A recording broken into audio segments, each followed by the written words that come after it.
Étant petit, me balader parmi les morceaux de bois, ça m'a toujours plu.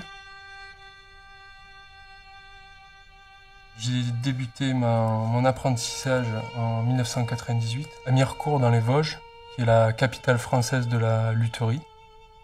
J'ai parfait ma formation en allant travailler à Paris, à Bruxelles, dans différents ateliers. Je suis venu travailler avec mon père à l'atelier et c'est vraiment là que j'ai choisi ce métier.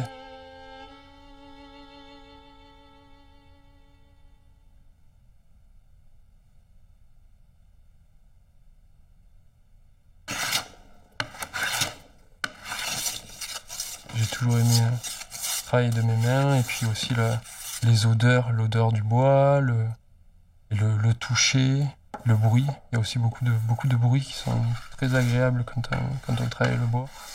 C'est un matériau noble.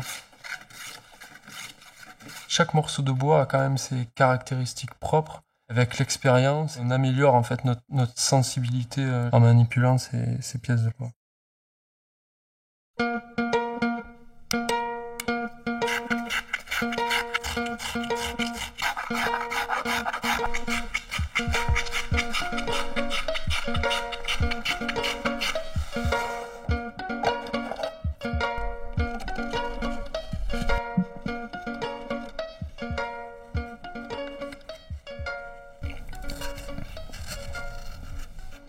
Un violon est constitué d'une centaine de pièces différentes en bois.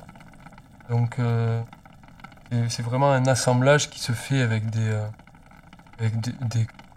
la colle de nerf. C'est une vieille colle animale qui est réversible, donc qui permet de démonter, puis de réparer, puis de pouvoir restaurer des instruments. Il faut savoir qu'on a quand même des violons qui ont plus de 500 ans et qui sont toujours joués.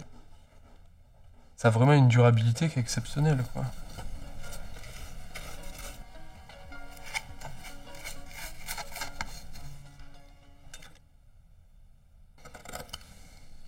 Pour faire un violon, il faut à peu près 150 heures de travail.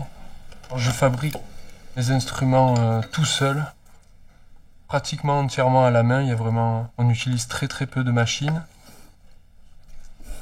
Les deux bois principaux pour les instruments de la famille du quatuor sont l'érable pour le fond, les éclisses et la tête, et puis l'épicéa pour la table d'harmonie.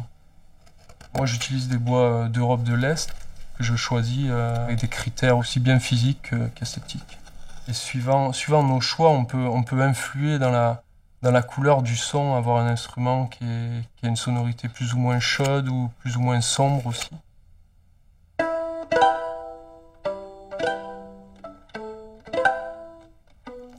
On fait quand même un métier où on est dans un atelier, on rencontre quelques musiciens mais on voit pas beaucoup de monde. Mais il y a quand même tout un moment où on est seul vraiment à se poser les questions. C'est quand même un travail qui se fait dans la durée, qui demande beaucoup de patience. On est avec notre morceau de bois pendant des fois plusieurs mois et puis pour après faire de la musique.